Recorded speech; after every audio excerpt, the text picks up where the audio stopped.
Esta era la escuela St. John para sordos. Hoy funciona allí una escuela distinta, pero para tantos niños vulnerables y que no tenían voz, sigue siendo un lugar espeluznante.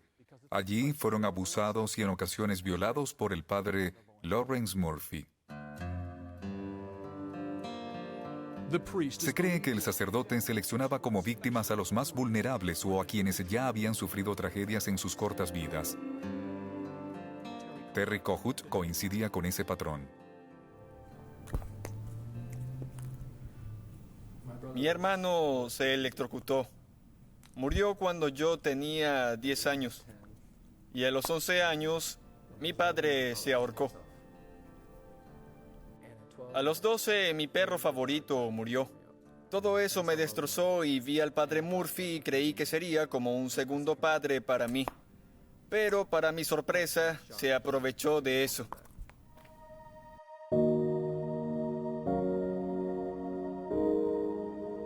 Carl Nelson y Stephen Geyer estudiaron en St. John con Terry Kohut. También afirman que Murphy abusó de ellos. No era fácil vivir en el dormitorio. No había padres, ni policía. Estábamos atrapados. Era como una prisión. No podíamos escapar.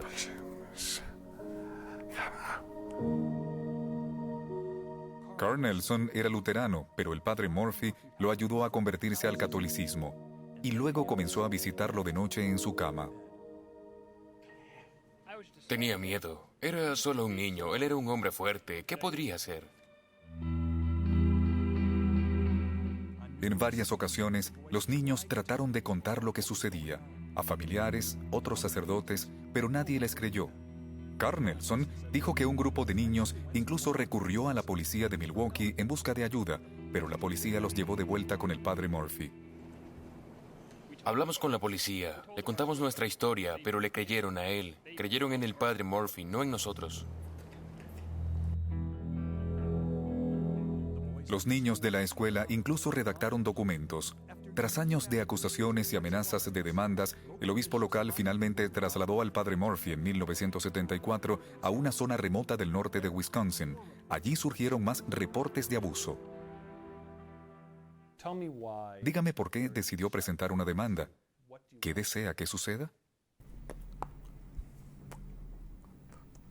Quiero demandar al Vaticano porque he estado esperando todos estos años para que excomulguen y expulsen al padre Murphy, pero no lo han hecho. En 1995, Terry Kohut comenzó a escribir cartas sobre lo que le sucedió. Usted escribió una carta asombrosa al padre Murphy en 1995. Quiero leer parte de ella. El Jesús de la cruz colgado en la pared lo vio venir cada noche a abusar de nosotros. Debe haber estado indignado y triste cada vez. Espero que llorara como nosotros porque éramos niños inocentes. Terry Kohut envió copias de sus cartas al Vaticano, a la Congregación para la Doctrina de la Fe. A la cabeza de esa oficina estaba el cardenal Joseph Ratzinger, ahora el Papa.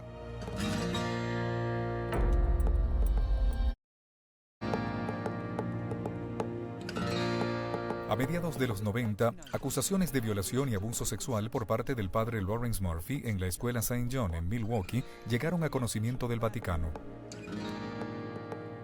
El rastro de documentos descubiertos en el caso Murphy conduce directamente al Vaticano, incluyendo al Papa Benedicto, entonces cardenal Ratzinger. Mientras haya trabajo por hacer, me siento bendecido por tener la oportunidad de hacerlo. El abogado de Minnesota, Jeff Anderson, encabeza la demanda de Terry Kohut contra el Vaticano y el Papa Benedicto. Anderson ha demandado a cientos de sacerdotes por abuso sexual y ha obtenido una enorme cantidad de documentos del Vaticano que sustentan su caso contra el Papa. ¿Creen que el cardenal Ratzinger conocía el caso del padre Murphy? Sabemos que las cartas llegaron a su secretario, Burton, y por eso sabemos que Ratzinger estuvo directamente involucrado, no solo porque se dirigían a él, sino porque fue manejado por su secretario en su departamento bajo su autoridad y control.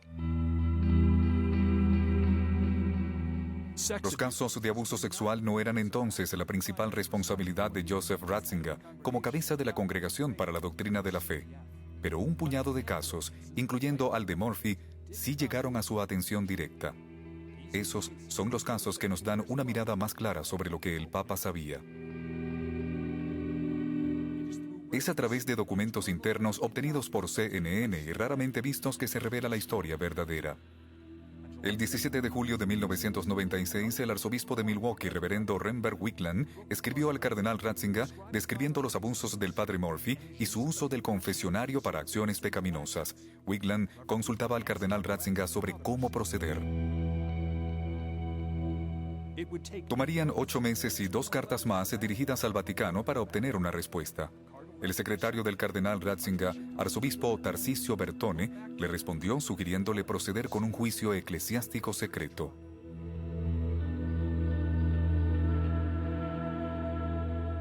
Luego, el padre Murphy escribió una carta personal al cardenal Ratzinger afirmando que tenía 72 años y estaba enfermo. Decía: «Me he arrepentido de mis transgresiones pasadas y simplemente quiero vivir el tiempo que me resta en la dignidad de mi sacerdocio». Tras la carta personal del padre Murphy al cardenal Ratzinger, algo pareció cambiar. Las cartas desde Roma tenían un tono diferente, aparentemente más comprensivos con el sacerdote violador. El secretario del cardenal Ratzinger escribió al arzobispo Wigland pidiéndole dar cuidadosa consideración a medidas pastorales, como guía y supervisión, en lugar de un juicio. Wigland no estuvo de acuerdo. En mayo de 1998 viajó desde Wisconsin a Roma para reunirse con el equipo del cardenal Ratzinger. Las minutas de la reunión de la arquidiócesis afirman: «Quedó claro que la congregación no nos alentaba a proceder con una destitución formal». Finalmente, el 19 de agosto de 1998, arzobispo Wigland aceptó la sugerencia de la congregación de poner en práctica un plan pastoral y detuvo el juicio. Eso implicó que el padre Murphy siguió siendo sacerdote el resto de su vida. El 21 de agosto de 1998 muere el padre Murphy. A pesar de lo que les hizo a los niños sordos de las vidas que arruinó, nunca fue expulsado. Fue sepultado aquí con toda la dignidad y honores de un sacerdote de la Iglesia Católica con derecho pleno. Y viajé con el padre Ratzinger.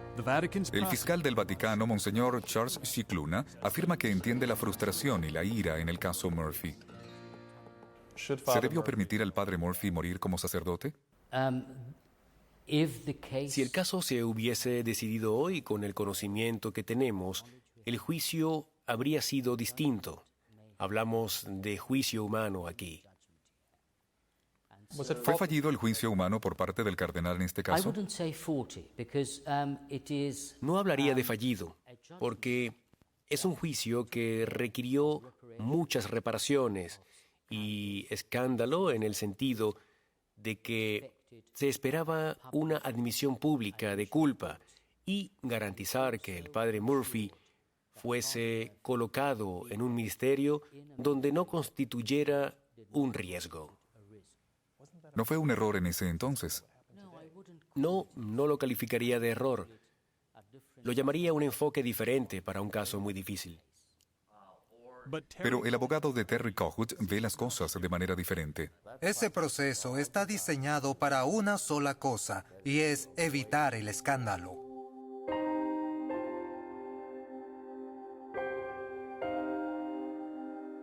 ¿Qué le diría al Papa si lo tuviera frente a frente aquí? Me preguntaría por qué. ¿Por qué detuvo el juicio? ¿Por qué le dio misericordia al padre Murphy? ¿Y yo qué? ¿Y los otros 200 niños?